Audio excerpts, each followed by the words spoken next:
अल्लाह ही तो है जिसने तुमको इब्तिदा में कमजोर हालत में पैदा किया, फिर कमजोरी के बाद ताकत इनायत की, फिर ताकत के बाद कमजोरी और बुढ़ापा दिया।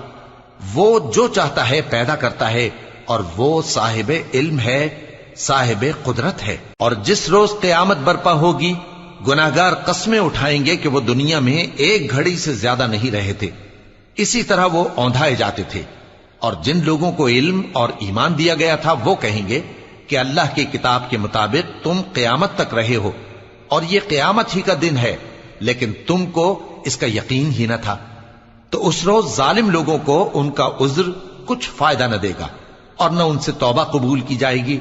और हमने लोगों के समझाने के लिए इस कुरान में हर तरह की मिसाल बयान कर दी है।